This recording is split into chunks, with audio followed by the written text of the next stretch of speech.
Hello and welcome to the Zionics podcast. This is episode 5.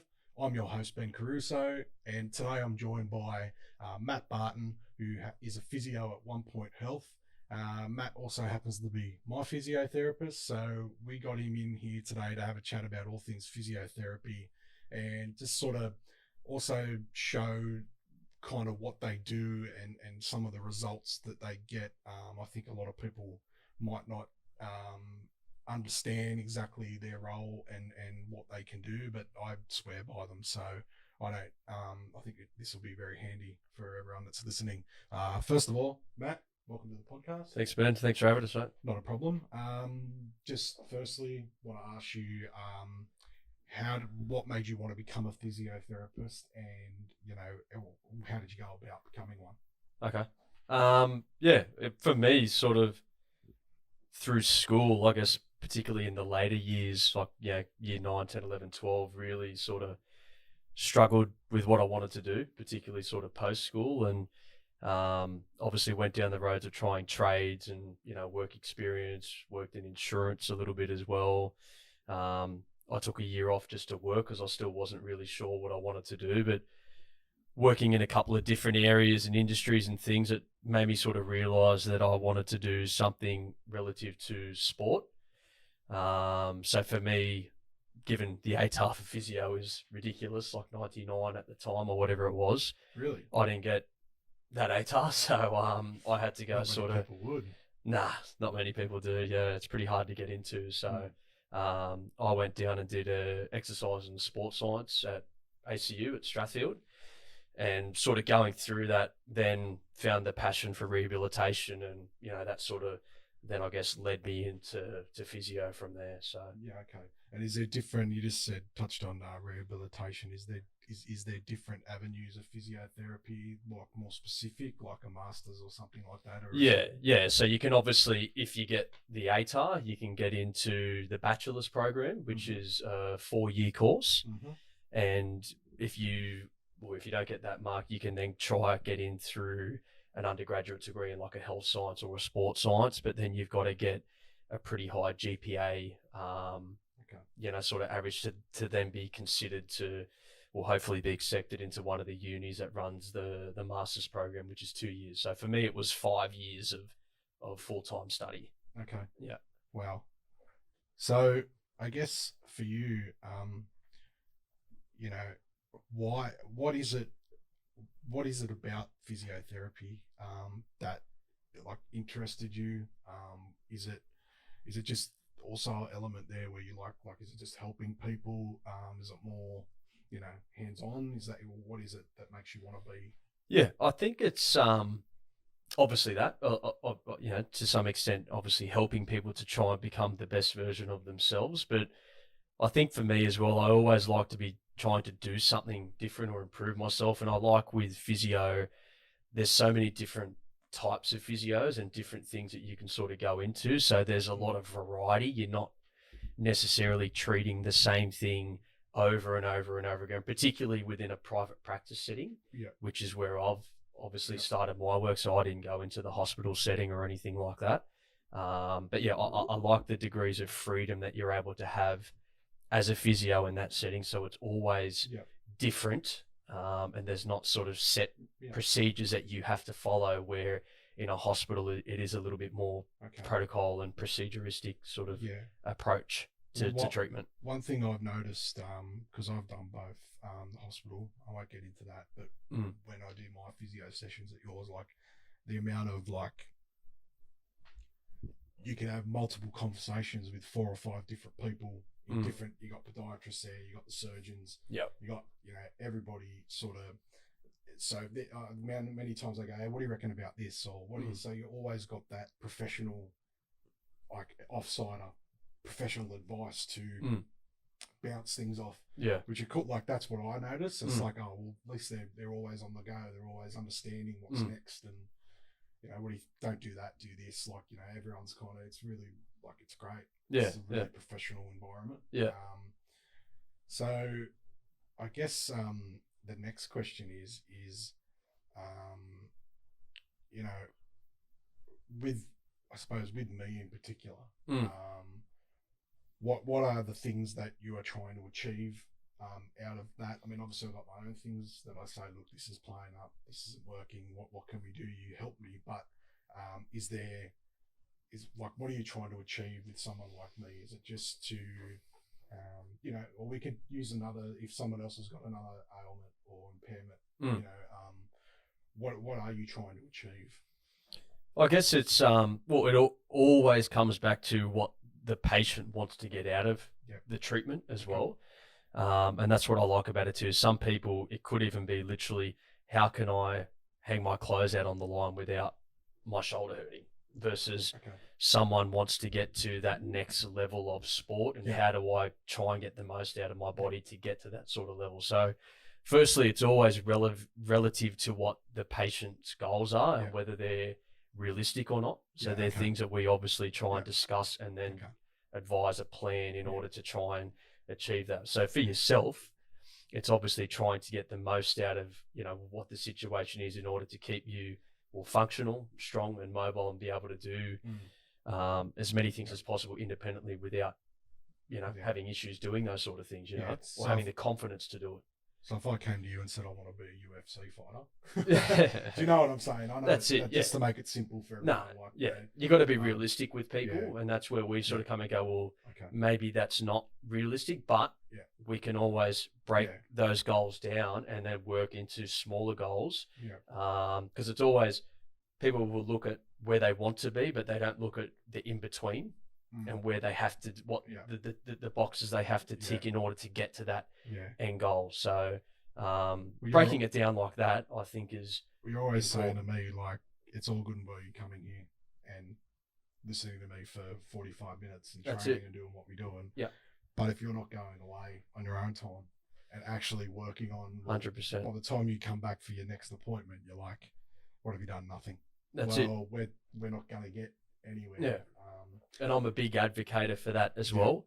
As physios, we can get people better, but it's up to you to do the work as well. So if you're thinking that you're going to come in for half an hour or an hour and it's going to be fixed in that amount of time, it's up to you to want to do the extra 90% at home in order to achieve those results.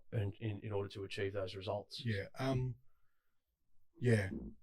I think that's. I mean, for me, it's easy because I'll enjoy it. Training and exercising is kind of something that I enjoy doing. But I guess having you in here today, I suppose we could talk about the whole body. I was thinking like maybe we should just focus on one of the parts that we've definitely worked on with me, and we've actually seen results. And I thought that we'd talk about what would you call it? The hand was rotating. We couldn't like grasping and gripping and stuff. We couldn't rotate my hand all the way around. We just worked on that, and now grips come back. Everything like that. So do you want to explain to the people like just how, first of all, like you looked at it and you instantly like, and I'll tell everyone, you just instantly went, what that is, it's because of this is not working or functioning properly. So particularly, with us screening patients or like people that have like any sort of like neurological sort of stuff going on, or muscular or any neurological sort of thing, we obviously would look at assessments on how well the muscle's capability is to move, or is it able to move, or to stimulate or to contract, in order to do something. So just on contract, you're talking about like the muscle actually. Like me, so if I was to do a bicep curl, like contracting it would be sort of going like, versus if someone with a neurological condition couldn't contract their bicep, okay, well, if it's not moving, we can't train it because there's no stimulation to the muscle, if that makes sense. And that's one of the things that could happen to people like me is the muscles can just seize up. If there's progressive weakening and there's continued atrophy, then in order to stimulate that muscle then becomes a lot harder, therefore making functional activities like gripping or carrying or lifting a lot more difficult to do. So that's where we look at what's working and what's not, and grading that muscle depending on how well it contracts and moves.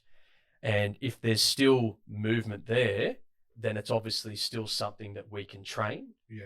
And then obviously in regards to the hand example, we know that it was just more a restriction in the elbow that was causing it, and also the strength of the fingers. And working on those sort of bits and pieces without getting too technical, as you said, can make a big difference just by carrying groceries or lifting or holding weights in the gym. So we're able to lift a little bit more in the gym as well, which is better for other areas and stuff as well. And with the grip as well, looking at because we weren't able to properly close the fist as well. Now that we've got that more movement, we're able to actually do a proper closure of the grip of the hand as well, which is very important for lifting as well. Yeah, and just to like sort of put an exclamation mark on, like, if I stop doing the stuff that you tell me to do, it goes backwards. Yes. Very, very quickly. So for me, like you talked about goals and you talked about all that, for me, it's like, okay, there's a problem. Could be, won't get too technical, but could be secondary, could be directly related to the disability. Yeah.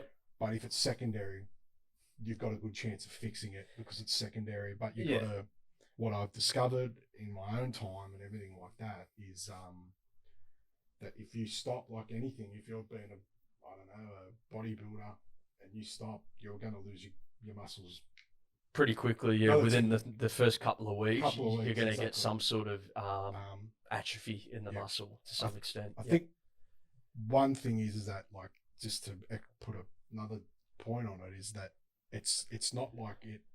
I can just feel like the difference, but it takes longer. It's not like I'm losing bulk or anything quickly and it's just fading away. It's like, for me, like, because it's all movement stuff. So, and it's not muscles that they're just being affected by other areas of the body. But I think that's my point is that basically, yes, you start to see that there's different, but it doesn't go backwards to the beginning very quickly. It takes a little bit longer. Yeah, but, it takes a little bit longer. Yeah. The body as well, particularly with neurological conditions, it's very smart. It will always, if something is not working properly, it will find another way to try and do the same thing.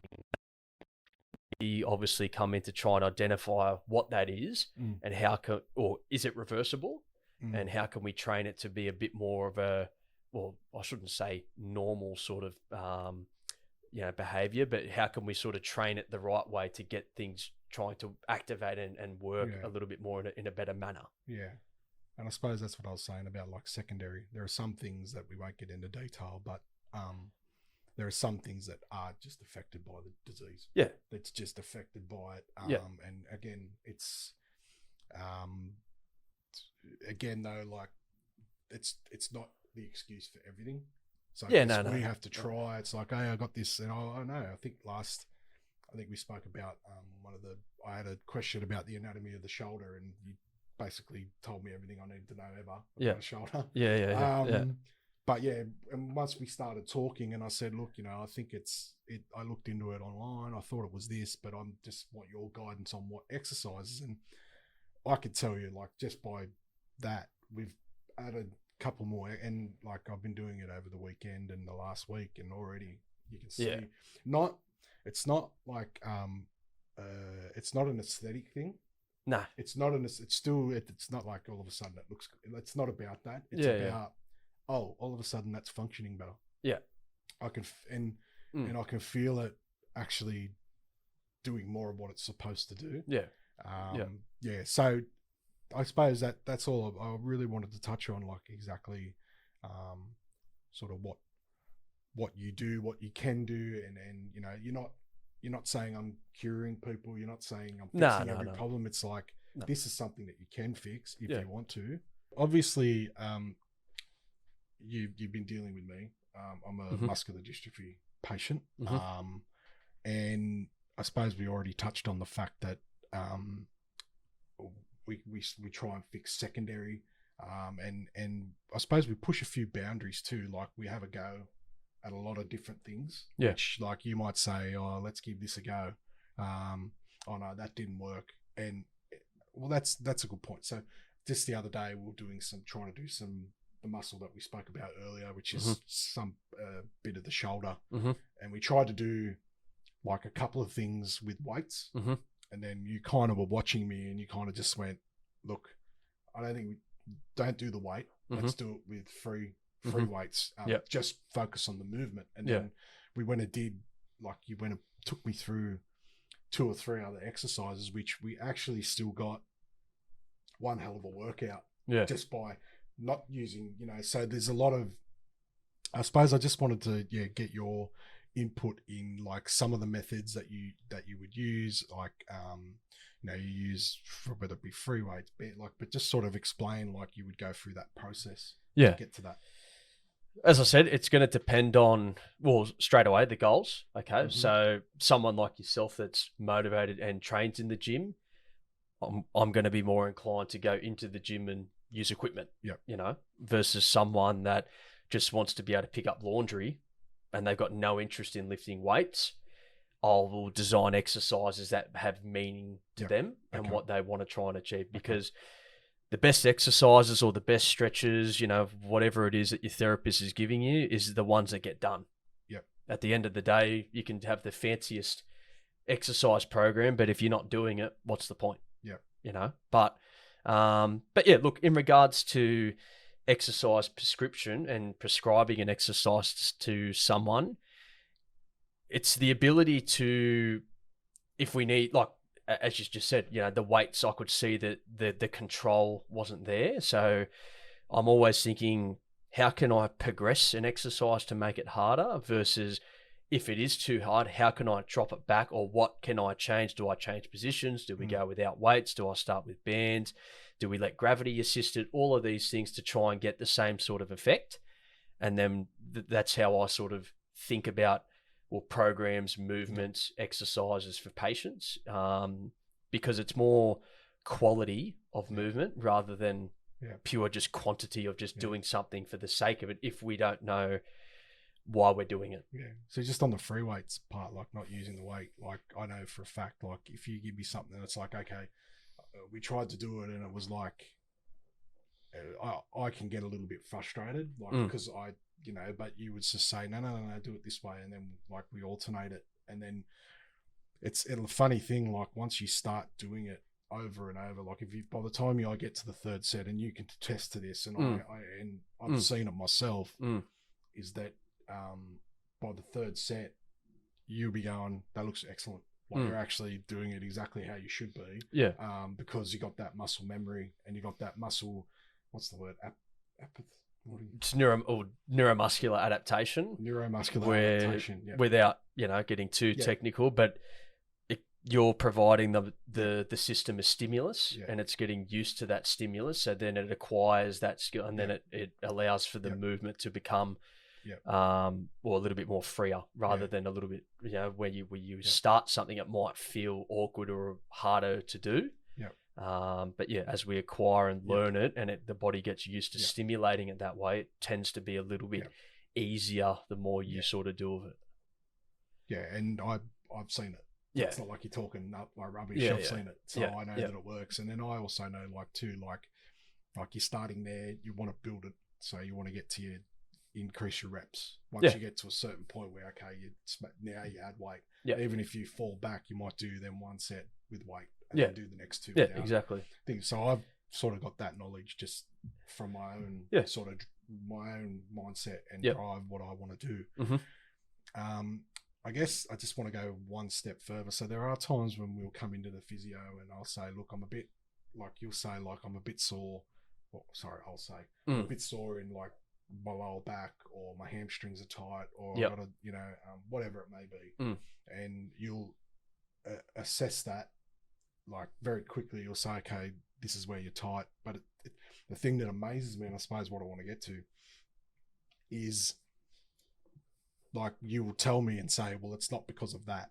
You're tight in your hamstrings because your back or your middle back's tight. Just by looking. And then what you add in there is, like, you'll say, okay, let's just stretch it out, and then we lift. So I've heard you say before, like, stretch first, then add power. Like, do you want to just elaborate on that side of it as well? Well, I guess, stretching is only really like a temporary sort of thing. It's not changing anything to the muscle or the tissue or anything like that, but we need to be able to move somewhat well. So if you're sore and you can barely move, lifting weights, squatting or deadlifting, you're just putting yourself at risk of getting injured, you know. Not to say that you will get injured, but there's a higher chance. So I generally, if people are sore or they're very tight and irritable, or like there's a lot of pain, generally it's probably, for me, I'd rather focus on those smaller things, getting people moving a little bit better first, whether that is stretching or foam rolling or, you know, doing sort of Pilates exercises, whatever it may be, just to try and calm that down a little bit. And then from there, depending on the type of resistance training that we're doing, then would go into those sort of bigger sort of lifts or movements and that from there. So sometimes you've got to work the basics and the fundamentals before you then get into the more advanced or harder or heavier sort of lifts and stuff. Yeah, and I suppose it leads into, we were talking the other day, we're talking about, for me in particular, like we were talking about like just going walking and stuff like that. Now you explained to me, for me, it's not really actually going to, I think you said physiologically change unless you said I was walking like on an incline. So yeah. What were you talking about there? Well, as humans, we're mechanically most efficient walking. That's it. Yeah. So okay. we don't expend or expel a lot of energy when we're walking. Mm-hmm. If you were to power walk or to walk up hills on a significant gradient, different story, because you're creating some sort of stress to the system. But yeah, if you're just going for just a general a K or two walk, look, it's better than nothing. But if you're looking to get like a response or an adaptation, then it's probably not going to do a lot, because we're so efficient as humans when we are walking. Yeah, because like walking's like the easiest thing that humans can do. Exactly. That's what you're saying. Yeah. Because it was interesting, and I sort of thought about it, and I've been thinking about it for the last few days. I'm like, you know what? When I just, like, for example, today, or I had to go to a couple of meetings and then obviously come back here and set this up. I was walking around Penrith and whatever. And I did think about it. I'm like, you know what? All this does is tires me out to do other things. And then I was kind of thinking, like, as long as for me, in my head, I'm thinking as long as I'm doing those, actually putting time into my exercising, doing my actual stretches or whatever we've been through, or different sort of exercises, I'm like, you know what, I'm probably better off just trying not to walk around as much as where I can avoid it. But as long as I'm putting in that hour session of a leg day, I don't call it leg day. I just it's a bit harder for me.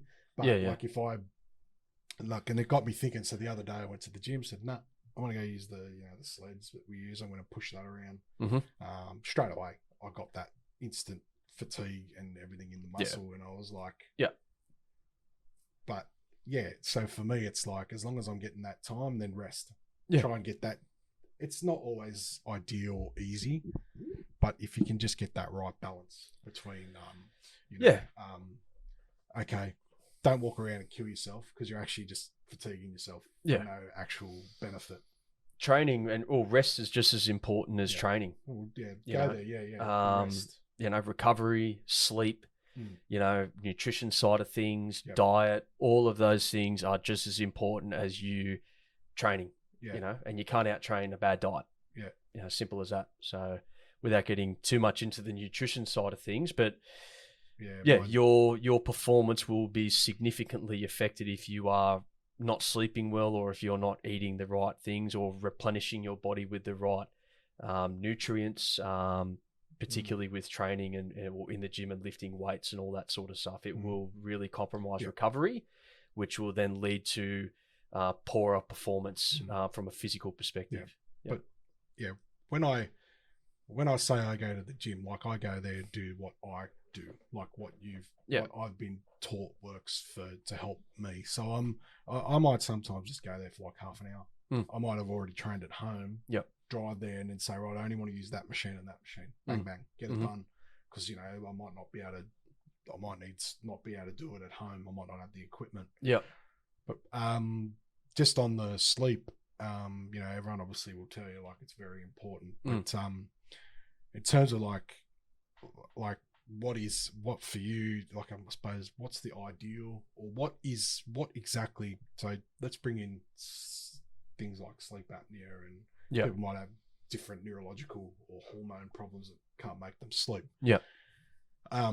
What exactly is what are you trying to avoid sleeping? Because I think a lot of people have heard like, you got to get your 8 hours, blah blah blah. But what actually is, like, we all know that. That's what I'm sort of getting at. Yeah. But what is happening is, is it oxygen? What is it? So people understand From a sleep perspective. Yeah. Yeah. So if you're regarding like CPAP and things all like that that, sort of stuff. Yeah. Yeah. So, well, if someone has sleep apnea, it depends on obviously the type of things and stuff, but well, particularly for yourself, like if you were wearing the CPAP machine there for a while, because obviously you were retaining too much carbon dioxide, which increases your drive to breathe. So obviously with sleep apnea, using that as an example, depending on the type, it's an obstruction that causes more of your lung capacity to work harder in order to get oxygen into the system. So what can happen over time is, or when you're in a deep sleep, is that your oxygen levels can drop quite a little bit. Some people very low, below 90, but usually it's around that 90 to 92, where usually we want people to be around 98 to 100. But what that does is then that promotes a lot more CO2 production, or carbon dioxide, which makes your respiratory system work harder. Yeah. So it's under a lot more strain. Yeah. And that's why, well, particularly as you said, as you wake up or things like that, people are very lethargic, very, very fatigued. So it's basically, in a way, working out in their sleep. Yeah. Because my understanding, or what I've been told, is that it's the blockage. So everyone sleeps, and then so it's sort of like you got to, so deep, like as you fall asleep, you slide into a deep sleep. Now, if you don't have any restrictive problems or anything like that, that deep sleep, you're not supposed to come out of it. Yeah, you're supposed to stay in that for the majority of your sleep, then slowly rise out of it. Yeah. So I know for a fact that it comes back to your snoring. So that wakes you up. It's actually, the sound is actually waking you up, or you stop breathing. And then that's what happens. You stop breathing. Yeah. That's the blockage part. And then you come out of that deep sleep. Now, you might not wake up. Yeah. But you go up. Yeah. Down. So you imagine, as anyone will tell you, have a nap. Yeah. Sometimes you wake up from a nap and you feel like you need another cactus. One. Yeah, exactly. Yeah. And exactly. That's what's happening. So you're going from like deep sleep up to you're awake again, but you're not actually. It's a subconscious thing. So you basically, to stop yourself from choking. Yeah. You awake but you don't. Yeah, it's not like you're sitting up in bed going to sleep. No, yeah, just your body's response. Yeah. And then obviously you're sleeping, so it's not going to go all the way up to awake, because you're not supposed to be. And then it'll drop back down in the deep. Now, I think people can do that almost. I think when I got it done, I think I was doing it 100 times. Yeah. A night. Yeah. So you got pardon me. You got the line. They show you what you said. It's like, okay, you've woken up 100 times throughout the night. So therefore, you know yourself, you probably haven't got that good of a sleep. But anyway, fast forward, I've found out a couple of different things that I needed. I don't use it anymore. Yeah. So basically what I'm taking just takes me down to a deep sleep. Yeah. Yeah. When I wake up in the morning, I'm still like, I'm a bit tired, but I know that that's because I've been exercising. Yeah. That's, I probably still should after a hard session, but kind of, and I'm not saying I'm cured. I'm just saying that whatever I'm doing at the moment's helping. Yeah. I go to sleep now at say 9:30, 10 o'clock, if I have a big day or early start or whatever, and it's I wake up at 7:30. that was a good sleep. Yeah. Like I'm not getting that. I've just been asleep all night, but I feel like I haven't slept. Yeah. So yeah, just wanted to. Sorry, I waffled on a bit, but I wanted to talk about like the CO2 production, and that's actually that's what you want to avoid. Yeah. So with the sleep apnea stuff, I suppose it's kind of like if you've got it, you're better off getting help with that. Yeah, whether it's sleep studies or speaking to your doctor and that about it, and investigating it further. Because if you're wanting to get the best out of yourself or train or whatever it may be, sleep is very, very important. Because I did remember the CO2. I just wanted to clarify with you. I mean, I know you're not a sleep doctor. But, no. I just sort of from a physical point of view, what it actually does. So I suppose we sort of touched on like we'll find like, okay, today you've actually got tightness in that muscle. So until we're not going to do any weights on that until that's like released. Mm-hmm. And I can tell everyone that's listening that like it works. Yeah. And then you'll go, okay, oh shit, like that's gone now. Yeah. And the other thing is too, why does it hurt when you first start doing release work? Oh, it depends on it depends on what you're trying to do, but if you're doing if we're trying to get a joint to move a little bit better, sometimes what will happen is the pain receptors and the brain will perceive it as a threat. Mm-hmm. So it'll send pain to that area or site or where you're feeling it. In most cases, as you start to try and get a bit more movement through that area, generally what happens is that it starts to release and it starts to feel a little bit better. So what we're trying to do is when we're doing those things to joints, for example, is that it's modulating the nervous system a little bit. So making changes to try and reduce those pain receptors signals from being up here to lower their amplitude a little bit. And that's why, particularly if someone comes in with a sore back and you give them a specific exercise, or if it's the right exercise, it should make them feel a little bit better the more they do of it. So like for you, if you're very stiff through your mid-back, that rotation restriction that you do get through that mid-back, once you start moving it and adding resistance bands and stretching it the right way, it tends to get easier and easier and easier the more that you sort of do of it. And I mean, I think that's pretty layman's terms. Like if you work on something, stretch it out, it's going to get better. Yeah, the right stuff, because you can very easily give the wrong things and make people worse too. But do you look for that? Because I know sometimes like you might not be sure and you'll just go whack your elbow and just stick it in like in between a rib or something and go, are you sore there? And I go, yeah, you can sort of tell based on the resistance. And so you're looking for that too, like you know, I'm smart enough to realize like over time where like if it's sore, like don't stop. Because I'm trying, like that's what we're trying to achieve. We're trying to get rid of that. So that so the pain receptors, it actually is it's a telling you to stay away because I'm sore. It calms it down a little bit. But pain is where a lot of the research and things are going now. Pain is not really an indicator of damage. It's more a perceived threat of something's not right. Okay. So just because you're sore in your lower back doesn't mean that your back's damaged. No. And that's what people, as I said, a lot of the research is going, but people find that hard to sort of comprehend. But I'm sore here. I'm like, yes, that's true, but it doesn't mean that you've damaged your back. You didn't fall off a ladder. It just started hurting. So something has changed in that time to make it sore. And then that's where we obviously find out and assess and treat to try and find that what could be contributing to it. But it's really about trying to change and modulate those pain signals and those receptors to calm down and then build up their function and capacity once pain is under control. Yeah, well, one I understand is like sometimes like your back can be sore, but no, your hamstrings might be tight. But you will find that no, it's actually not in the hamstring. Yes. Sometimes it can be. Yeah, of course. But you'll say no, but it's more further up. Could be either in the glute or the lower back, like that.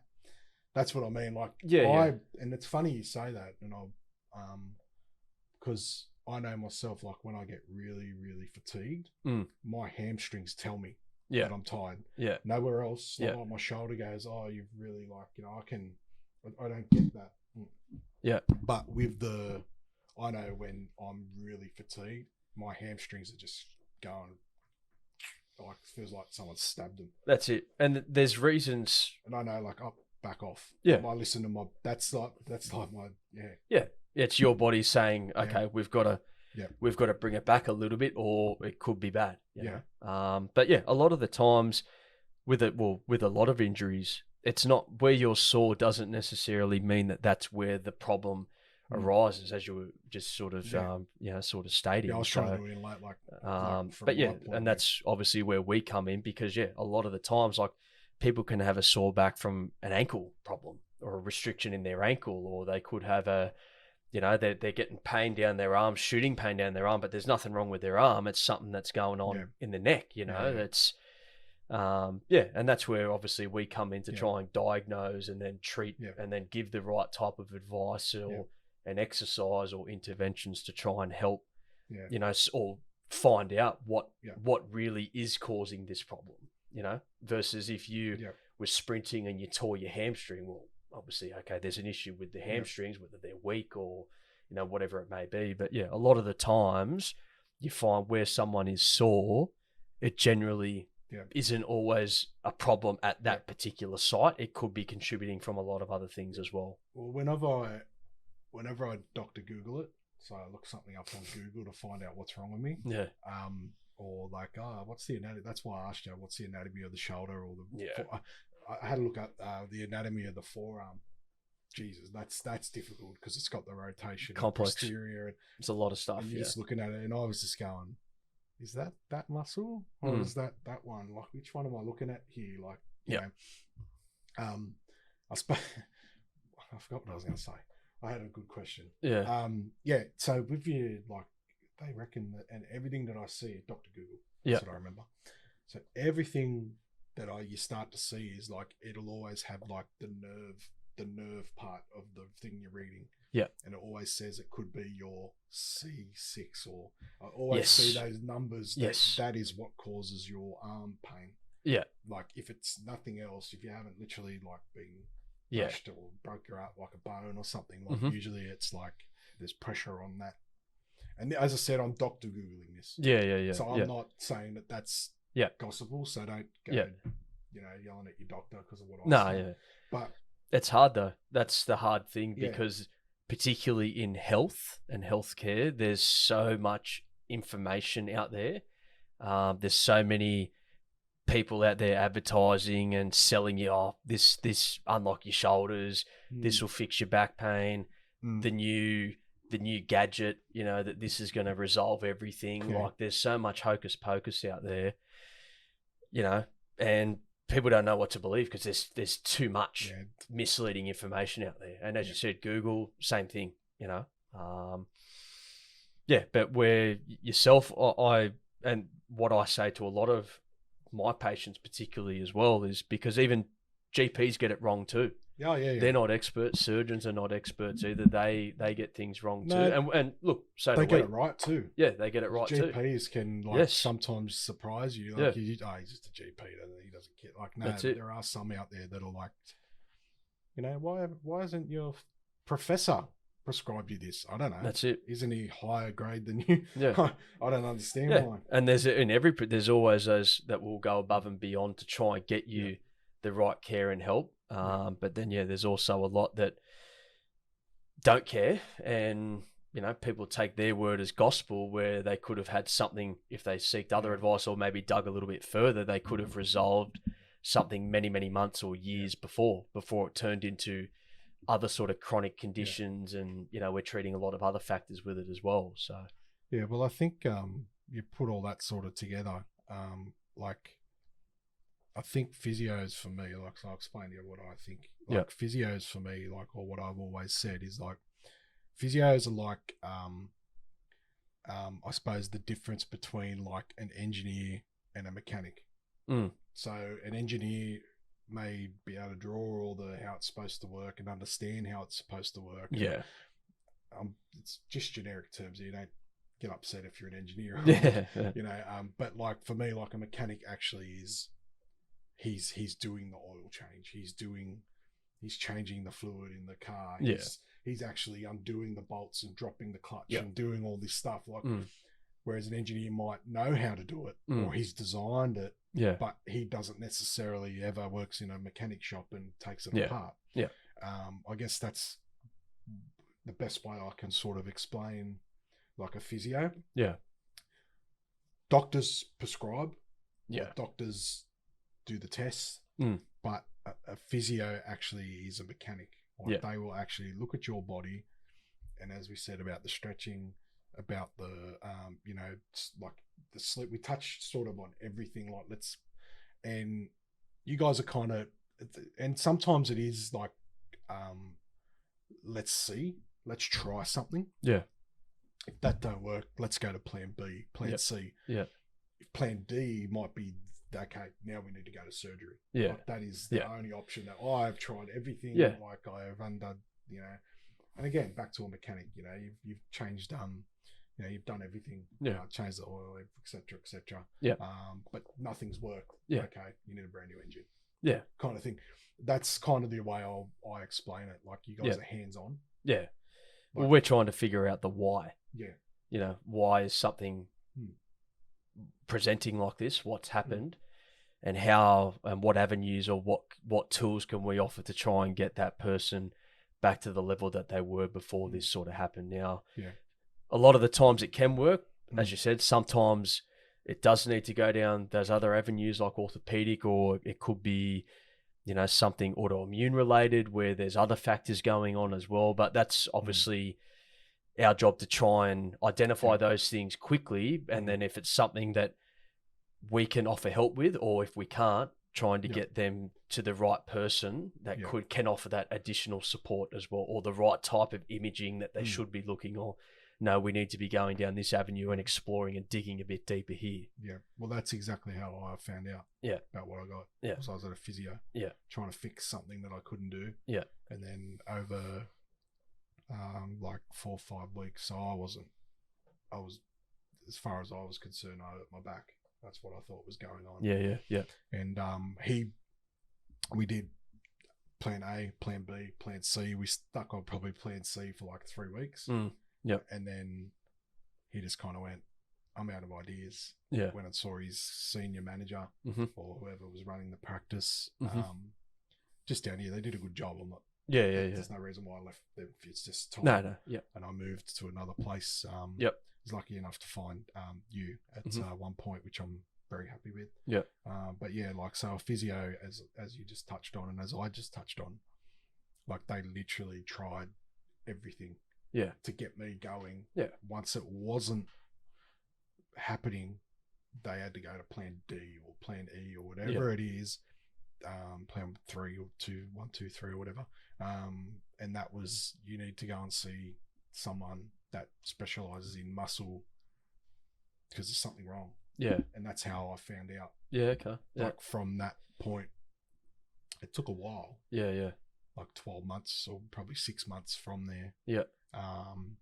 But it was kind of like exactly what I'm saying, like, and what you had said as well, is that, you know, it's you're hands on. You're actually trying to fix it before it's like, oh, let's go and do that. I mean, some things like, you know, damaged bones, hips, you know, it doesn't take long for a physio to sort of realize, okay, this is not it's not muscular. Yeah. Generally, yeah. And look, credit to the physio as well. If it's not, and look, no, it's never clear cut. It's never a textbook situation. But if you're, as a therapist, if it's not behaving the way that you think it should, it's not that. Yeah. There's got to be something else going on. It's either you're missing something, or there could be something underlying that could be causing the problem. And that's where, exactly what he would have done, where he's identified that and he goes, hang on, this isn't behaving the way that I think it should be behaving. Is it something underlying? And if that's the case, then we try and then refer people to the right type of people to then further investigate it. Yeah. Yeah. No, but I mean, I can't stress it enough. I mean, first of all, it's good just to, like, for me, like, I just think, like the last probably the last 6 weeks, I've probably been, we've probably backed it off a little bit. Probably, so I know, like what I said earlier in when we started talking, like, you'll notice the difference when you stop. Yeah. And I've noticed so that there's enough education for me to say, well, you cannot stop no matter what. You got to keep doing it because you can see the difference. Yeah. And then you can see yourself go backwards as well. Yeah. But also too, like, and I know it's different for me because I probably enjoy, like, as much as I like doing all the I enjoy, like, hearing that, like, the analogies that you say about the body and that, because it's like, for me, it's like, oh, that kind of makes sense. Yeah. Like, that applies to so many things and then I enjoy it. Yeah. So it's a little bit for me, and that's easy. Yeah. Being a therapist. So for me, treating yourself, not to say it's easy, but I can give you a lot of things to work on because I know that number one, you're going to listen. Yeah. And number two, you're going to do it. Yeah. Versus 95% of the other population trying to get them to do one thing is very, very difficult. So it's a skill in itself to be able to understand the person, what type of person they are, whether they're actively listening to you, whether they're taking you seriously, and are they actually going to do what they're told? And that's where it's a skill that I've learned over time, and then I sort of adapt my treatment and style of treatment based on that specific individual. But someone like yourself that's motivated, that will go to the gym, is happy to learn and listen, they're ones that I'm generally, okay, I will give a lot more to them because I know that it's going to get done. Yeah, and I think I see it as like some things, I suppose I don't really get frustrated, I don't think. But I suppose it's kind of like I really enjoy, like, as soon as I, like, maybe a muscle or something that I can't do conventionally anymore, and we find plan B, or because I can't, plan A's gone on a lot of things that I do. Plan A's gone. Unfortunately. So plan B, and then you do that exercise and you get the same result. And I kind of like get a kick out of that. We did some things the other day, and you said, like, this is probably better than bench press. Of course. We've just actually replaced it. And I found another exercise the other day, which was a bicep one.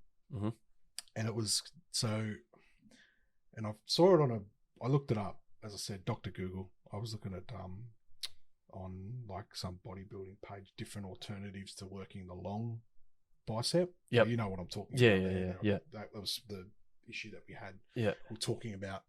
And it was kind of like, it was a physio one, and it kind of was like, so I had the dumbbell, instead of, like, so you do a hammer curl. Right. From there. But this one was, okay, so what you do is you grab the weight and you bring it up. So you take your shoulder out, and if you watch in the mirror, you can see your shoulder kind of go, well, I'm not needed for this exercise. Like, do you know what I mean? You're kind of using, and then instead of starting from there and going like that, it was here and then roll it around like that. And it said in the I don't know if that's the right thing to do, but that's what it said. And it said in the instructions, you should feel it exactly the same as an arm curl. You should feel, and sure enough, I did it. And it was called some sort of roll. It was actually got a name. It's like and it actually said, like, where people stuff up on this movement is they try and lift the same they would on a normal arm curl, like a hammer curl, where you probably pump, like, you're swinging it up. So when you're doing this one, because you're taking the shoulder, it says, like, you should always drop the weight until you. But for me, it's like, well, I can do hammer curls, but, doing it that way, for me, it feels safer. But B, I'm actually, it's kind of like, it's kind of giving me an alternative to doing a hammer curl. And for me, it felt safer. It's like I'm slower. It's more like you're using more of your body, like you're not swinging it. Yeah. You're not going to hurt yourself doing that. Yeah. So I found it really helpful. I can't remember the name of it, but Yeah. that's what I mean. Like I enjoy like finding something. Yeah. And I can't do it sometimes, but that one I could. And I was like, holy shit. Yeah. It actually worked. Yeah. Yeah. It feels like I've just done a normal, but it was a totally easier for me, but got a result. Yeah.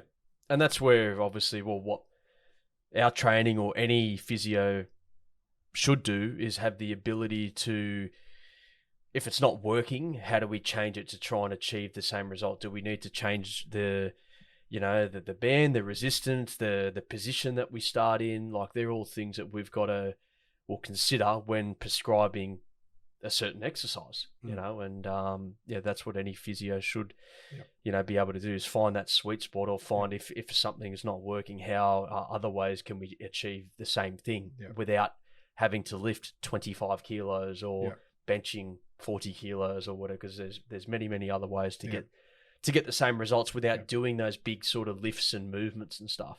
I think the last thing I want to touch on too is that, like, I know I just spoke about me doing my home improvement arm curl. Yeah.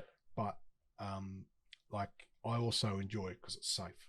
Yeah. I can go there and it's like, well, you know, because if I've got to go to a gym and I've got to rearrange a, you know, like, remember we were doing those shoulder presses with the Olympic bar? Oh, yeah. Ones where you, like, really drive it through. Yeah.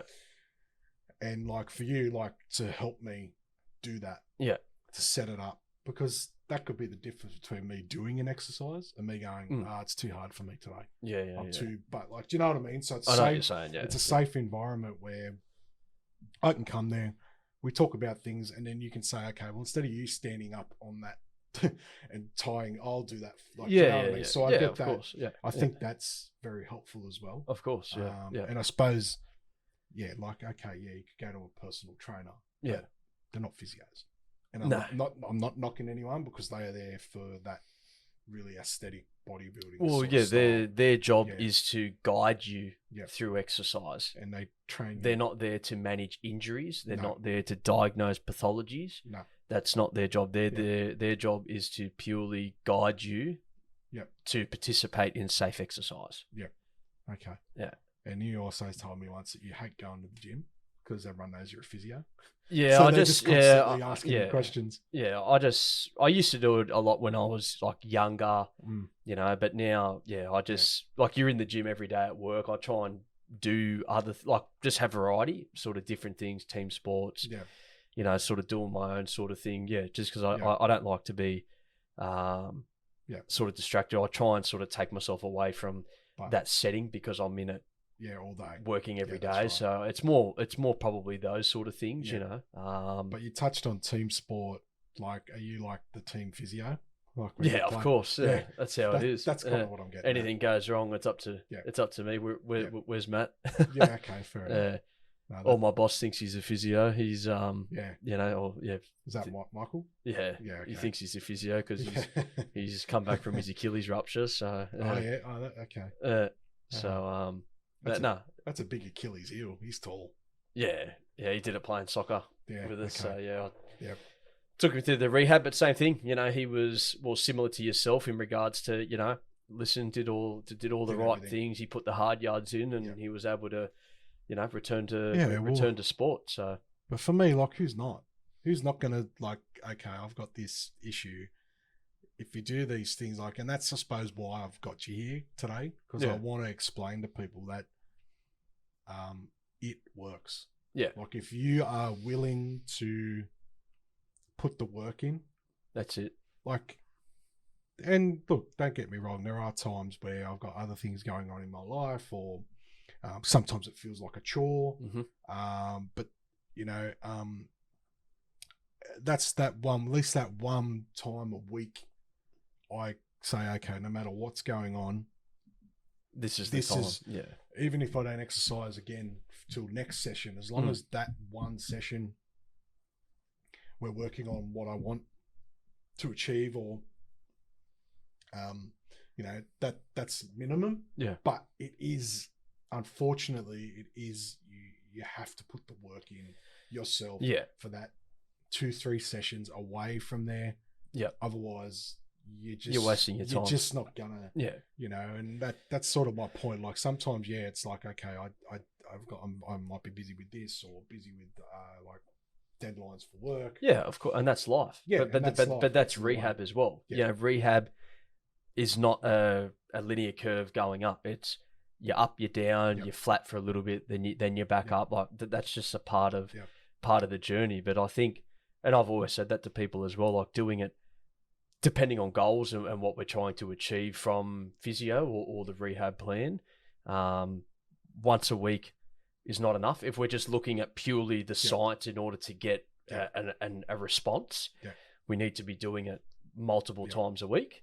But you know, it's about as well trying to find that meaning to someone, that value, and trying to get into their head that okay, this is why I'm doing it. You know, or the last thing you want to do is have someone going home going, well, what's the point of doing this stupid exercise? Like, why am I doing this crap? Because it's not going to get done. But if you can attach it and it's meaningful to that person, they're more likely then going to take that home, take that message and do it and get it done. And I think that's one thing, you know, I think you touched on it earlier. You know, you just said it then as well. Like, you know, if the person is eager to do it, then they're going to do it. Of course, but I think people don't have that knowledge and understanding, as I said, because I enjoy it. Yeah.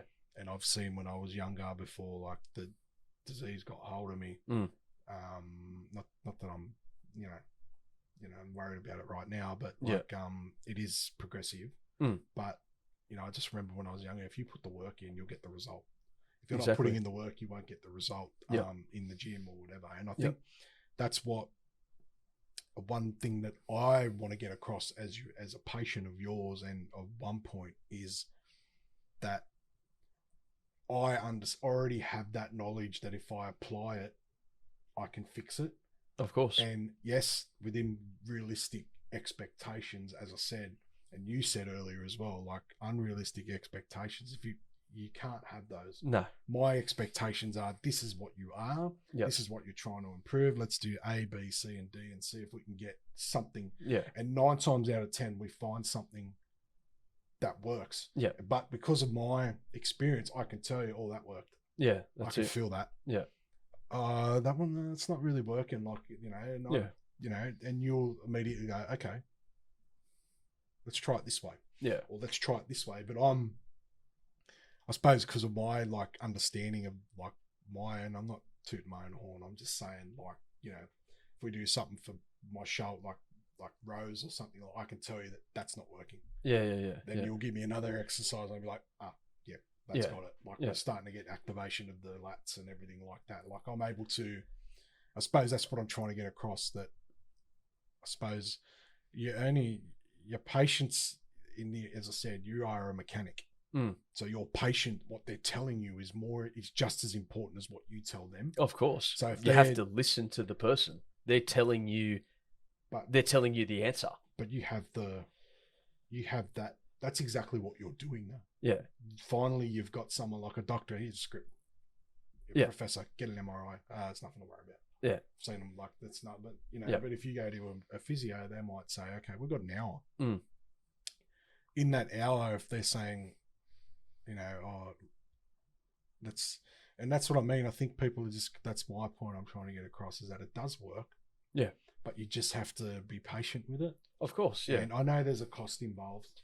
Yeah. And that's the big limitation for a lot of people is obviously the finance. But as human society, we always try and look for the quick fix. Yeah. The quick answer. What's the next product that can hopefully get me out of pain or fix my problem or whatnot? A lot of people don't want to hear that things can take, or an injury can take 6 weeks, 12 weeks, 9 months, 12 months. They don't want to hear that. Yeah. You know, so, but it comes down to those expectations of as long as you are being realistic and knowing that this is what it's going to take to get better, or this is the treatment plan that we're going to try and adapt over that time, as long as you put the work in as well, and I can give you those tools to try and help guide you to get to that point, That's what we're sort of trying to promote. Because look, we'd all love to fix things in a week, and but unfortunately, it doesn't work like that. It's that transactional thing too. Like, I'm paying you, fix me. Of course, yeah. Like, and people think of one, and you're always going to get those people. They'll be there once and never come back. But they're the people you don't want to work with. Because they're just wasting your time and their time. Or they look for that quick answer. It is a tough one, because I mean, if you don't have that education yourself, like diet and health, and I've never been, trust me, I'm never been perfect in any of those areas ever. But I think I've at least got a little bit of understanding, but I've seen the proof. It's because I put in probably more time than other people, where the evidence doesn't lie. That's what I'm saying. The science does not lie. To cap it off, exactly. Like, I know I've jumped around a bit at the end, but like, I'm just sort of saying, like, you can start with we can't lift weights yet because there's an issue here with a body part. It's your hamstring. No, it's actually not your hamstring. It's actually this muscle in your hip flexor is cactus at the moment because you couldn't do this. So you might just say, okay, it's not there. We've got to start. And then sometimes you'll just go with your elbow somewhere at the top of my hip, and I'll just be like just feel like you just stab me with a knife. And it's like, and then it's like you release it for 10 minutes, then I'll stand up. How's that feel? Good. Yeah.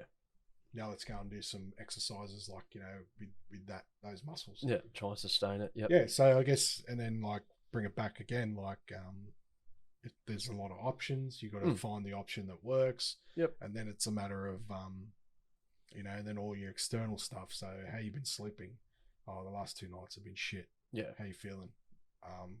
Not very okay. We'll just take it easy. Yeah. But, but we'll still, you might just change it up based on that.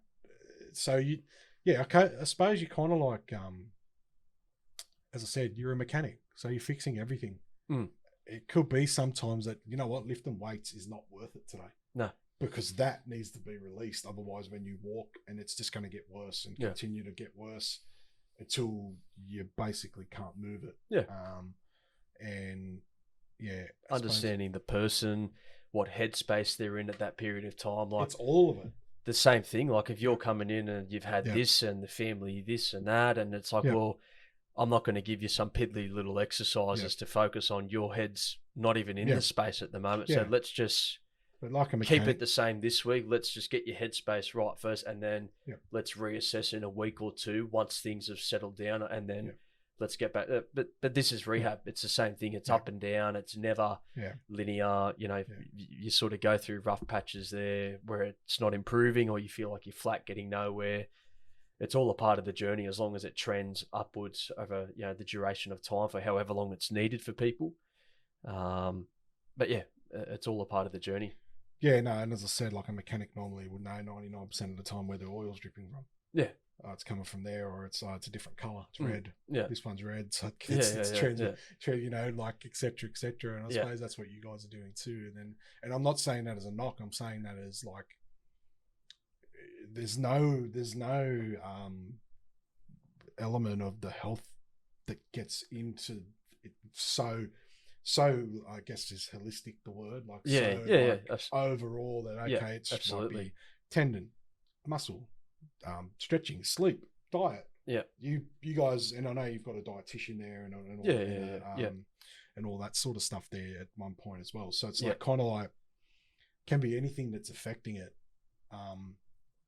But then once you identify it, then there's work in the background as well where you kind of like, but anyway, I'm waffling on. I'll just keep going around in circles, but that's why I'm saying, absolutely. I'm saying, it's looking at it globally because even though we're looking at physical things, mentally, spiritually, it all ties into the approach of what we do as well. Yeah. And you're not a psychiatrist. It's just about listening. Okay, look, I think we should just back it off a bit.